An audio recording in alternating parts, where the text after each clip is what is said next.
Hello students, I am Mitushi Agrawal and I will be teaching you chemistry. So for class 6th, we have the first chapter, matter and its segregation. So let's begin with this chapter.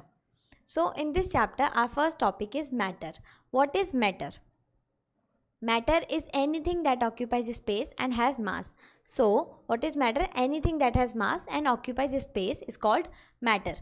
You can see any substance that occupies any space, like I can talk about air, I can talk about water, I can talk about your almirahs, books, pencil, anything that occupies space, like they are taking some space to be present there. Those all things are under the topic matter. So I can say all materials or substances are made up of matter, and then all matter is made up of tiny particles like atoms or molecules. Like we know, we are made up of cells, like our body is made up of cells. Similarly, all the matter is made up of some small particles that are called atoms or maybe molecules. So, you will be studying atoms and molecules in your higher classes in very detail. But in this class, we will be studying more about matter and not the particles out of which they are made of. So, what a matter, like I can talk and you know that there are three states of matter: solids, liquids and gases. So, we will talk about them and will have some type of classification. We will classify the matter in this chapter. So talking about classification, what is the meaning of classification, or what I mean if I say I will classify things? Classifying means grouping things. So what is classification? Classification is the grouping together of things that are similar to each other in some of their properties. Like if I have too many things and I have to group them in some categories, so I will make sure that there are some properties that they have in similar. Like if I say water and juice if I put water and juice in one category, so why have I put in them in one category? Because they both are liquids. So if I can differentiate the liquids from then solids and gases. So I have some property in common. So grouping or classifying is based on some common properties of anything. Then we would now classify matter. It can be grouped into two categories: pure substances and mixtures. So now we will classify what matters. Okay, so there are two different categories of matter: pure substances and mixtures. By name you can just guess it what might be pure substances. Pure substances are those like which may be pure, and mixtures that may be mixed together. So come to that. Okay, the classification of matter. So here we have, first of all, I have matter. Then I will classify it in two different categories, that is mixture and pure substances. So what are pure substances? Only one type of substance present. So if only one type of substance is present, then it will be pure substance. And if more than one type of substance present, then it will be mixture. Mixture is what? If more than one substances is mixed together, that will make mixture. And what is pure substance? That is like I will have only one substance. Okay, then I have another classification of pure substances, that is element and compound. Now as I have told you that matter is made up of atoms and molecules, so there are too many type of atoms. So if only one type of atom is present, then that is the category of elements. And if more than one type of atoms are present, then it will be compound. So this thing is more in your higher classes and not at this stage. But talking about mixture, we will study it here. What are they? They have two types again: heterogeneous and homogeneous mixture. So what is the meaning of homo? Homo is like to denote same, and hetero means to denote different. So for homo and for hetero, what we have, homogeneous mixtures are those mixtures which have uniform composition, and for heterogeneous mixtures we have non-uniform composition. Like taking I will tell about the mixtures in the next slide again. So till then we will have the pure substance and mixtures definition. What are pure substances? Pure substances, substances in which all molecules are of the same kind. It's either an element or a compound. So here we have all the substances of same type, same kind, and there are of two types, either element or compound. Then we have mixtures. Mixtures are the substances in which all the molecules are not of the same kind. So there might be more than one type of substance, okay? 2 or 3 type, we can mix many substances together. Then most naturally occurring substances are mixtures, okay? Then we have the types of mixture. What are they? They are homogeneous mixtures and heterogeneous mixtures. Homogeneous mixtures, mixtures that have the same uniform composition throughout, are called homogeneous mixtures. And taking heterogeneous mixtures, the mixtures are called heterogeneous mixtures as they do not have a uniform composition throughout. What is the meaning of composition? Compositions means the arrangement that is of any substance. Like I have some of the particles grouping together to make any substance. So like cells made up our body, some particles made up the matter, okay? So I have those substances, and then I am talking about the composition. What is the meaning of same uniform composition and a non-uniform composition? So what is it? It is like I have some I have like two substances mixed together. Like I say I have this bigger particle, and then I have this is smaller particle mixed with it. So now I can say that this is some kind of mixture because there are two type of particles mixed in this, okay? Then I will say about the heterogeneous mixtures, that is like they are so random, like they will not have any particular composition or anything. Like here maybe some big subparticles or anything. So what is happening, it is that if I draw any region, if I take this region, so I will have same regions again and again, but in this I cannot have the same composition throughout. Like there might be blue atoms together in some area and then red atoms together in another area, but here they all are arranged in a specific matter. Like I cannot distinguish between the parts in between, but here I can perfectly say that this area is different and this area is different. So the difference in homogeneous mixture and heterogeneous mixture comes from their composition.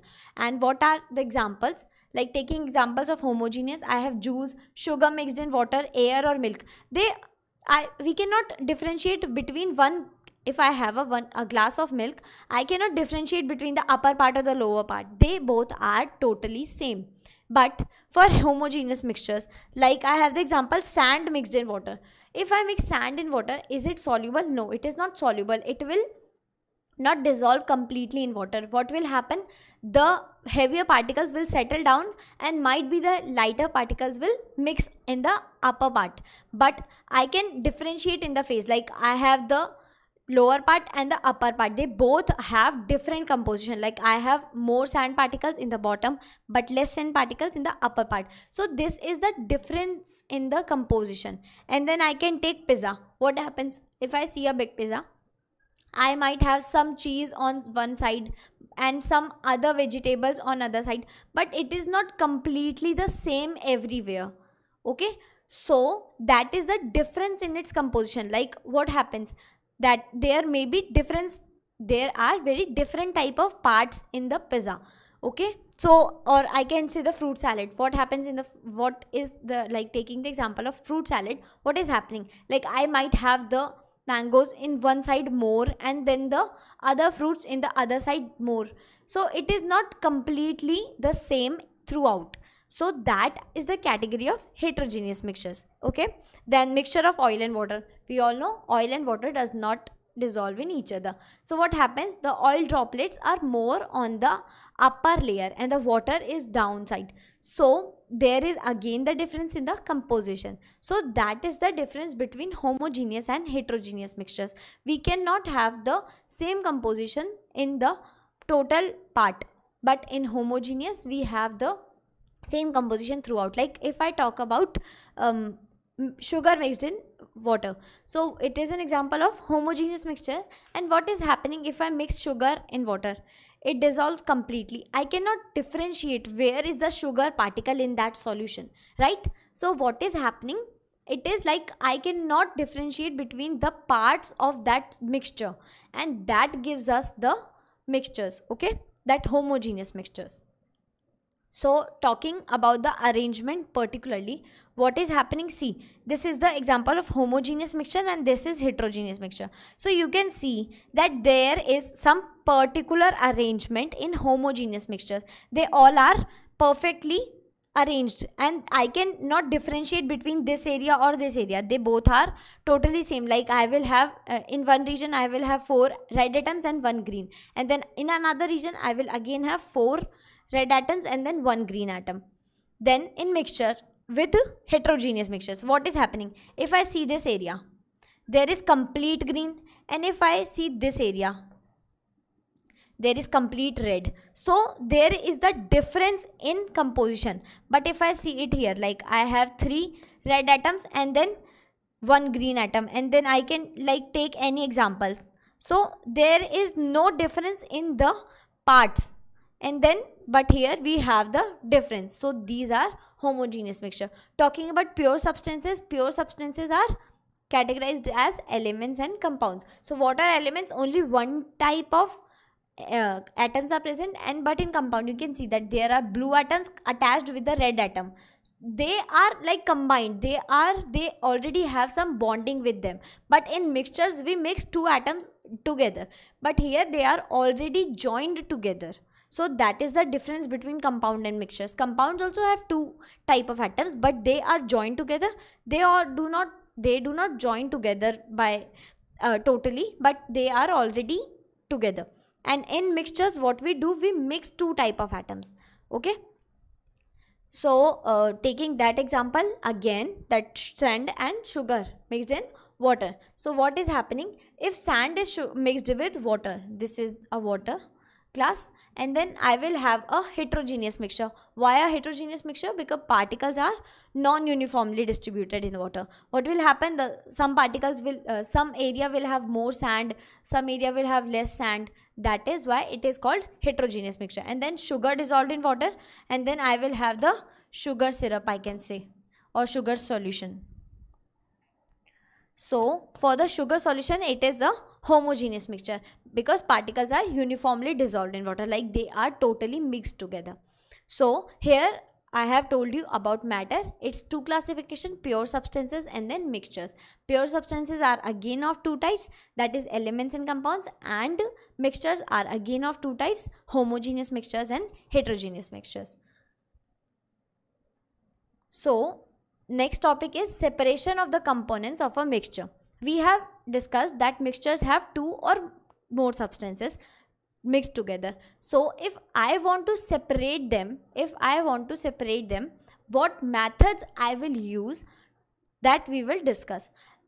Now we can ask, why is separation important? Like why we need to separate things? So there might be some reasons, like to obtain 2 different but useful components of a mixture. Example, butter is useful component which is separated from milk by churning. So now you might ask that why we need to separate things. Like we can use mixtures also, but sometimes what happens, we have some mixtures and we need to get the different components out of it. So taking the example of butter, what happens to the butter? It is like I have milk and then the churning is done and then we get the butter. That is also a useful compound, a useful component of that mixture. So butter is taken out and then the buttermilk remains in the other component. And then to remove harmful substances or impurities of a mixture, like the example of small pieces of stones and husk are separated from rice or dal before cooking. What happens? We have like rice or we use the pulses in our cooking purposes. So what happens? They have some stones earlier in them. What we do? We just put them out. We just separate them. Why? Because they are harmful for us. We cannot take in the stone. So that is a useful method of separation, because we do not need those impurities with us. So that is why separation is sometimes needed. earlier it was a mixture of what? Of the pulses and the stones or maybe another dirt particles. So they were removed from it because they are not useful. Then taking another example, removal of impurities from water to make it fit for drinking. What happens? Like we have river water, we cannot take it directly because they might have some harmful substances which is not good for our body. But we first filtrate the water by the filtration methods in the factories, and also we use purifiers in our home, and then we take the water because there might be some impurities which are not healthy. So that is why again separation is important, because harmful substances are to be removed. Then for to remove useless components of a mixture, example, tea leaves are separated from tea. Are tea leaves important? No, because they are not needed in the tea. If we take the tea leaves with the tea, we will have no taste of the tea. So tea leaves are also removed from the tea. That is again a separation method. Okay, so separation is important to most of the times remove the harmful substances, and also if we need to recover two different components from that solution, like we have to recover the both substances separately. Then we have the methods of separation. We will discuss them all in detail. First of all, we will just name them and then we will discuss one by one. So we know that mixtures may be of many kinds. Like if I mix two solids together, if I mix a solid and a liquid together, and if I mix a liquid with this another liquid, so there are different kinds of mixtures and we have different methods to separate them. So first of all, talking for solid mixtures, I have hand picking, threshing, winnowing, sieving, magnetic separation and sublimation. So in this lecture we will discuss all these methods. And then for another type of mixtures, that is for insoluble solid in liquid. So solid dissolve in liquid, but sometimes they are soluble and sometimes they are not. Like taking that sugar and sand example again, sugar in water, I can say, dissolves completely, but sand in water does not dissolve completely, so it is called insoluble. Okay, that does not dissolve completely are called insoluble. Okay, so mixtures with insoluble solid liquids, so the liquid will does not completely dissolve that solid particles. And then we have solid liquid mixtures that are completely soluble. So for these kind of mixture, we have sedimentation and decantation, loading and filtration, these three processes. And then for soluble solid liquid mixtures, we have evaporation, centrifugation and distillation, these three another methods. Then for liquid mixtures, we have decantation, again the immiscible liquids. Decantation is also used in the insoluble solid liquid process, but with sedimentation. But for liquid mixtures, we have decantation separately, and then separating funnel and fractional distillator. So these were the methods which we will discuss one by one. So first of all, taking the hand picking. So what is the topic? Like I will just separate the solid mixtures first of all. So separating the solid mixtures, and then we have the first topic here, that is hand picking. Components of a mixtures can be separated by just picking up them out by hands when the impure particles are distinguishable from the useful substances is called hand picking. So what is hand picking? Like by name we can say hand picking. So we are picking by hand. So what is happening? We are separating the solid particles by hand if they have some distinguishable properties. Like if I want to separate out the stones from the rice, so stones are of different color and white rice, so I can create a difference between them, so I can pick the stones perfectly from that. So what is happening? We are just doing it by hand. So this method is used when there is small quantity of mixtures. So when is hand picking preferred? First of all, the quantity should be like kind of small, because we cannot do many. If there are too many mixtures, too many substances, we cannot do it the whole day na. So if the mixture is small, like if we use the wheat and they are all hand picked before like going to the flour mill. Then the unwanted substances is present in small quantities. So what is also we know that there are two substances mixed together, and if the unuseful substances is less, it will be easier to do it faster, and then we have the more useful component more, and then it is also preferred. The size and the shape or the color of the unwanted substances are different from those of the useful one. So there are two components, the useful one and the unwanted one, that is the unuseful part. So there might be some difference in the properties of them, like either the size. If I say the bigger size is more useful, so I can just pick up the small ones and then I can just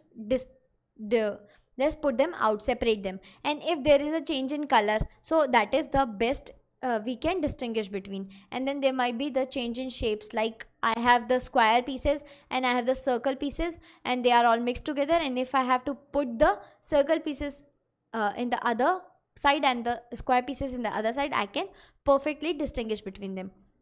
So handpicking is the most important line you have to remember, is that it is preferred when there is some distinguishable change between the both components, and also it is preferred when there is small quantity, like we cannot do too much work na, so like we cannot just pick one by one for too many substances. So for that another methods are used if there are a lot of things.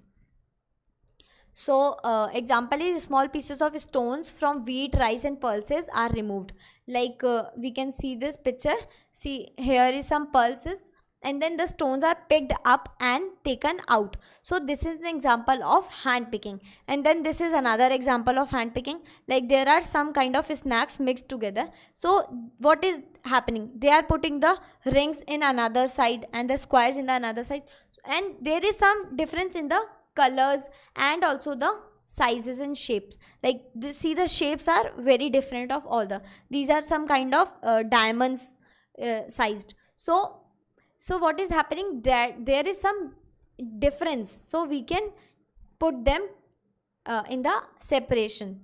For separating rotten potatoes from the fresh ones, if I have like your mother tell you that there are a lot of potatoes and there is like rotten potatoes, two or three rotten potatoes mixed together, so you can just easily distinguish between them because they will have some color difference now.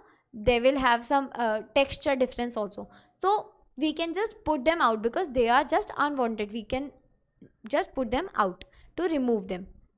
So this was about hand picking. What is happening? We are picking the things by hand.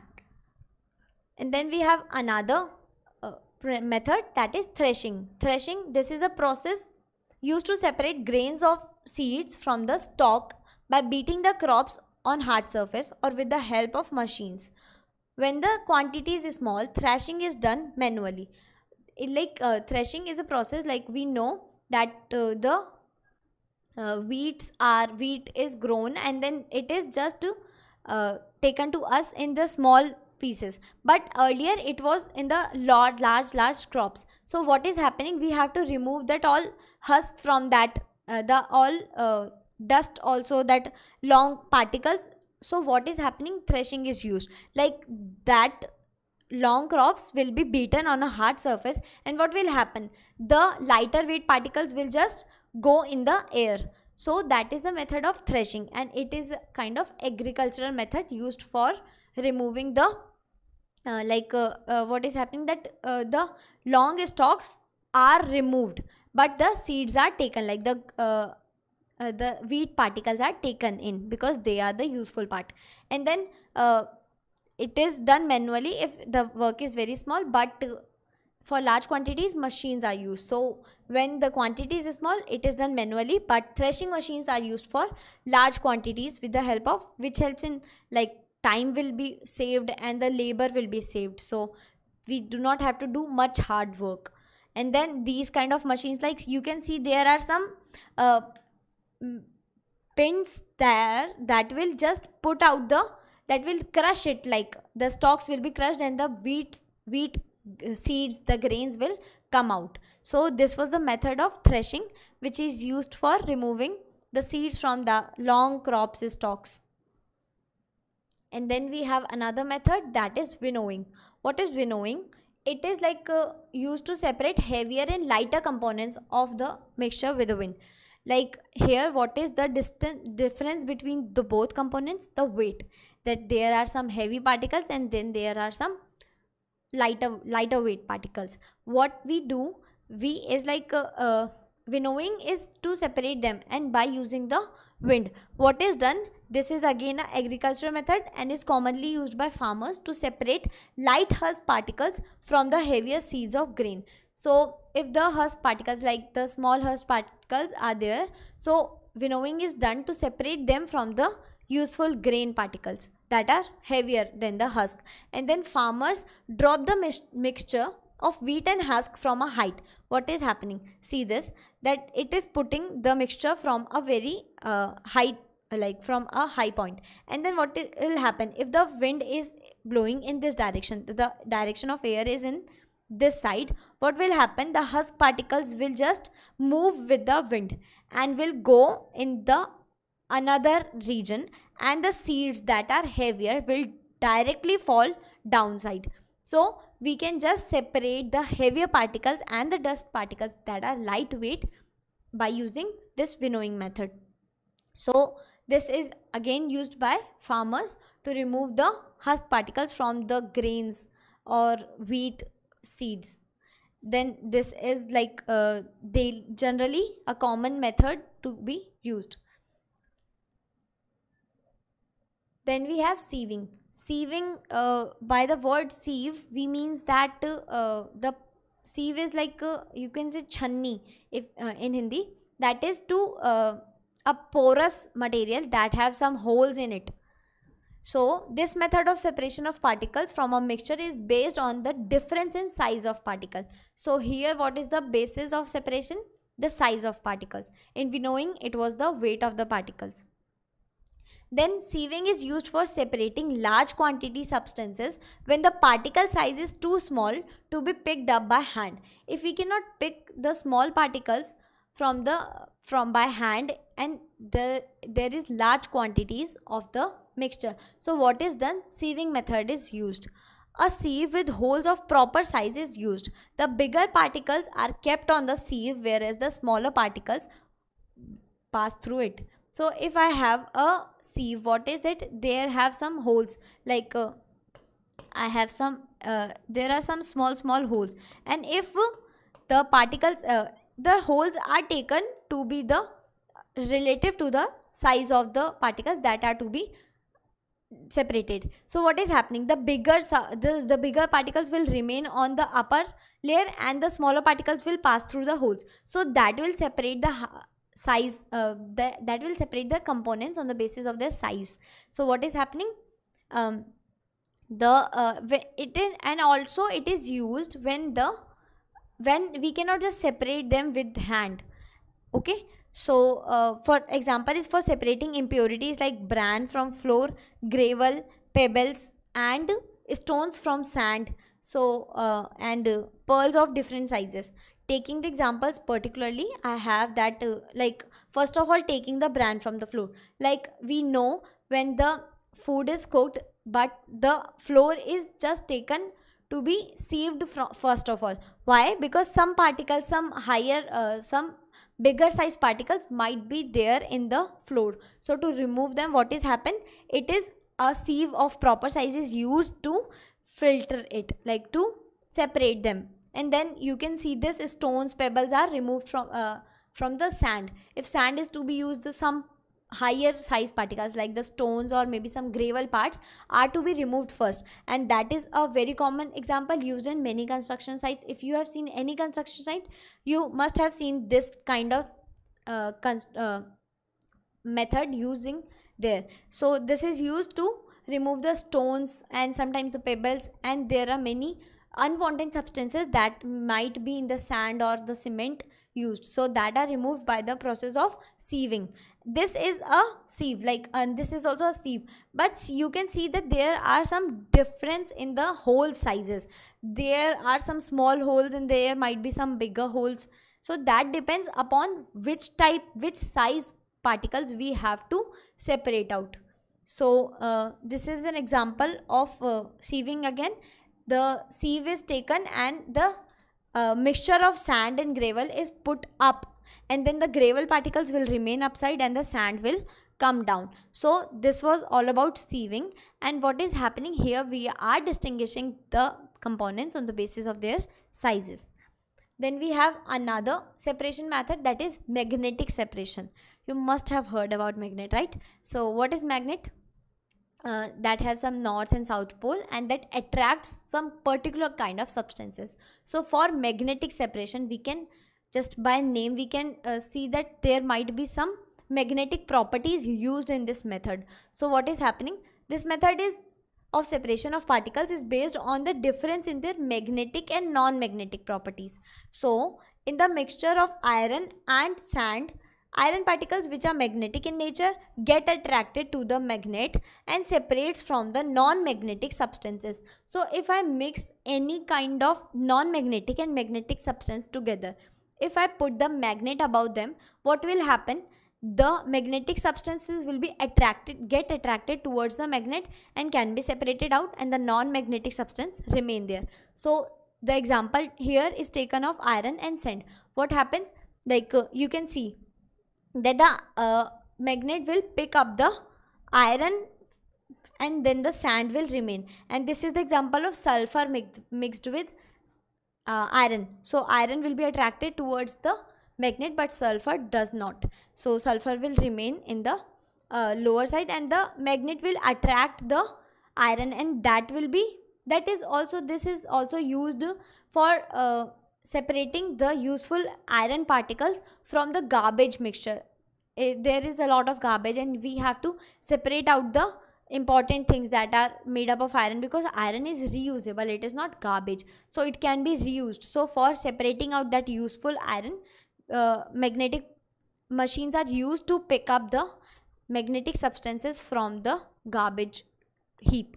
And then this can also be used to separate iron or any another non-magnetic substance. If the iron gets mixed with the any non-magnetic substance, that can be recovered by using this method. So for this we have like I have this mixture of sand and iron mixed here. So what is happening? What will we do? We will just take the magnet and will put it in that. Okay, what will happen? That magnet will attract the iron fillings. You can see that there are some iron fillings getting attracted towards it. So now we will take out the mixture and we will just thoroughly use it, and then we can separate this out. What we'll do, we will just put the magnet out from that bag. Why have we used the bag? So that the iron does not get totally covered. And then you can see that the iron mixture still have some sand in it. So we will again use that method to properly use it. So if we again do that, the sand particles will be remaining out, and then we can have the pure iron pieces in the another side. So this was the method of magnetic separation used for removing the magnetic particles from the non-magnetic particles. What have we done? We have used the magnet to separate them out. Then we have another method, sublimation. You know that there are three states of matter, that is solid, liquid and gas. They transform from each other due to the difference in sometimes temperature and by the effect of pressure. So what we do, like if I talk about the solid moving to the liquid, like I can say the ice melting is an example of solid to liquid, because ice in solid and liquid is like water. So the melting of ice is a example of transformation from solid to liquid, and similarly all the states of matter transform into each other. So sublimation is the transformation of solid to gases. So what is sublimation? It is the process in which solid state of matter is directly changed into the gaseous state without passing through the liquid state. So in general what happens, solid first goes to liquid and then liquid goes to gas. But here sublimation is the process where solid directly turns into the gaseous state without going through the liquid phase. So sublimation is a technique used to separate components of a mixture containing one of the solids which sublimes and a non-sublimable impurity. So if I have a mixture of two components out of which one sublimes and another does not, so I can separate out it by the process of sublimation, because the one that sublimes will go out and that does not sublime will remain. So here we have some substances that sublime, that are substances that sublime are iodine, camphor, naphthalene, dry ice, that is actually the solid form of carbon dioxide, and ammonium chloride. So these are some substances that sublimes, like you have to remember them, like camphor, naphthalene balls are used for the purposes to threaten the rats in our houses. So that are the naphthalene balls. Then dry ice, it is like the the carbon dioxide is a gas, but the frozen form of carbon dioxide is referred to as dry ice. And then another things, ammonium chloride. So these are some substances that sublimes. So if I have a mixture of camphor and sodium chloride, that can be separated through sublimation, because camphor will sublime but sodium chloride does not. So sodium chloride will remain, and the camphor will sublime. So it will be taken to the gaseous state and then we can separate it out from there. So sublimation is used when the solid particles, one is sublimable and the other one is not, so the impurities will be taken out. So we have this diagram for you, that there is ice, that is solid. So what is it? Solid. And then we have water, that is the liquid phase, and then we have steam, that is the gaseous phase. So if I talk about solid going to the liquid phase, what is happening? Melting. And then I talk about water moving to the gaseous state, that is evaporate. We will discuss about evaporation in the next lecture properly. And then I talk about gas coming back to water, that is condense. Condensation also we will discuss in the another lecture after this. And then liquid going to the solid, that is solidify. So if I like freeze, I can also say if I freeze the liquid, that will turn to the solid. So this was the methods of transformation from one another. But if I talk about the solid directly going to the gaseous state, that is the sublimation. So if the solid directly goes to the gaseous phase without passing through the liquid phase, that is the method of sublimation. Okay. And if gaseous phase is again coming back to the solid directly, so that will be the opposite of sublimation, that is desublimation. So this was the way of transforming from one state of matter to the other state of matter. So now we have different methods for separation of solid liquid mixtures where the solid particles are insoluble in the liquid mixtures, like taking the example of sand and water, and many other examples, because we know these are the insoluble solids which have the liquids with their mixtures. So taking the methods, there are three methods which we have in this topic, that is when insoluble solid liquid mixtures are to be separated, that we can use these three methods. First method is sedimentation and decantation, and then the another one is filtration, and the another one is loading. So we will discuss one by one all the methods. So taking the first method, that is sedimentation and decantation. So what is sedimentation? It is that insoluble heavier particles settle down at the bottom, and the process is called sedimentation. What is happening? The heavier particles in a solution just settle down in the bottom, that is called sedimentation. For example, muddy water contains soil and sand in water. Soil, sand and other heavier particles being insoluble in water settle down at the bottom, and if the water is allowed to stand undisturbed for some time. So what is happening? If I have the muddy water with me and I will just put it undisturbed for some time, what will happen? I have some heavy particles in them, in like sand and the solid particles of mud, dirt. So what will happen? They will just settle down and they will make a sediment in the lower layer of that container, and we will have the clear water in the upper layer. Like I have this container, and earlier I had this muddy water with the sand mixed all together. Then I have this. If I leave it undisturbed for some time, what will happen? The mud particles will just settle down and I will have the clear water in the upper layer. This is the method of sedimentation.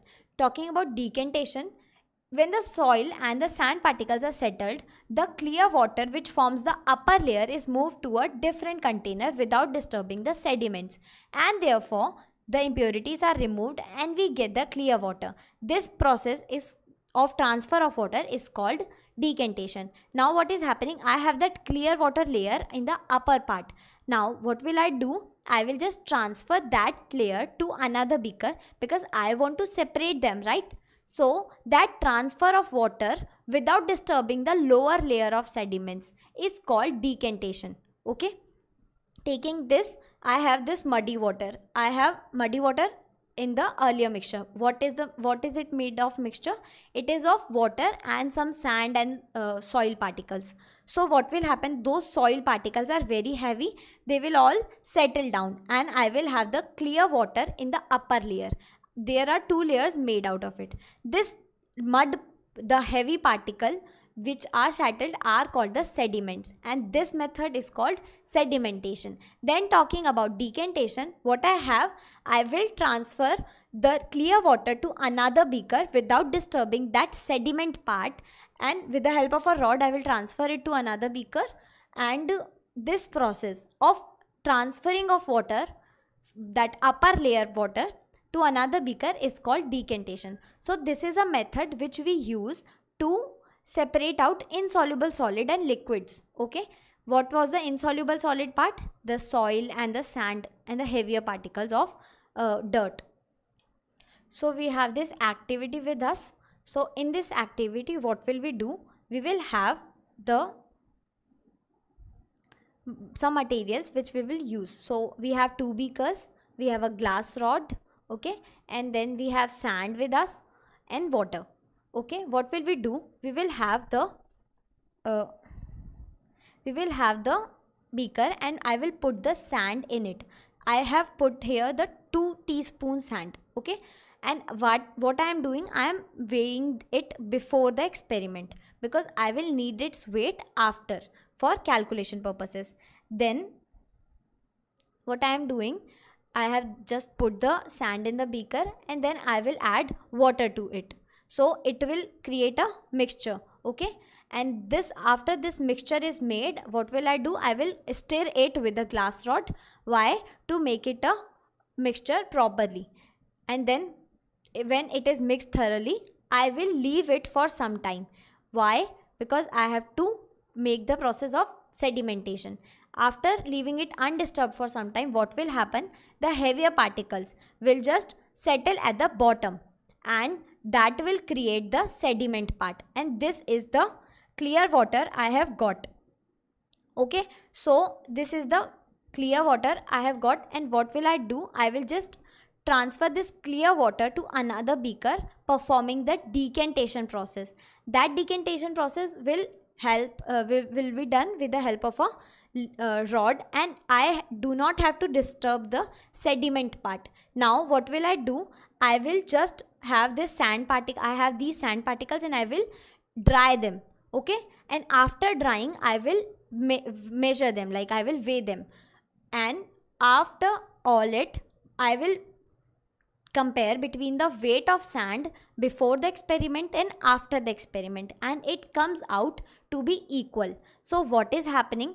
The sand we used earlier will be recovered after, and that is what we wanted to do. We had created a mixture and that is just separated out. The sand particles and the water are separated with the help of sedimentation and decantation process. So this was all about this method. Then we have another example for this. that there may be lighter impurities like dust or dirt particles in rice or pulses. Rice or pulses are usually washed before cooking. What we do, we wash the pulses or rice before using them to cook. Why? Because they might have some lighter weight dirt particles, like some dust particles which were not separated with either the methods. Like we have discussed many methods for removing the stones and dirt particles from the rice or grains we use. What were the processes? We have many processes like the hand picking process and the threshing process, winnowing process, but sometimes the some parts, some lighter weight parts may remain in them, so we wash them. And why we wash them?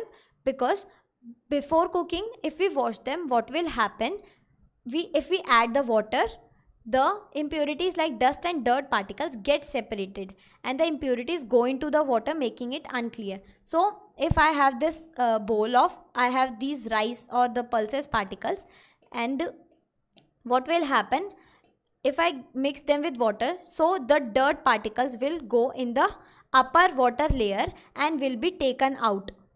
So I will take them out, and that will be the method of sedimentation and decantation. With that help, I can just remove the lightweight dust particles from rice or pulses before cooking. Okay. Then we have another method, that is the loading. Loading is the process in which a special substance called alum is used to load the very tiny size suspended particles to make them heavy and increase the sedimentation speed.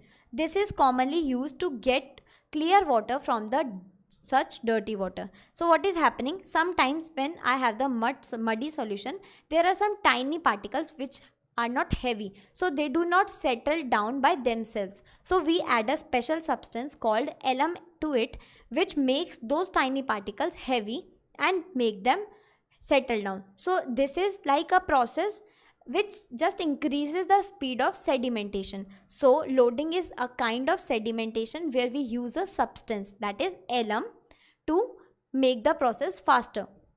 And then after it we will just have that sedimentation, and after it we will repeat the decantation process to make out the clear water out and separate the particles. So here what is the difference? There is just the difference of the alum being added to it.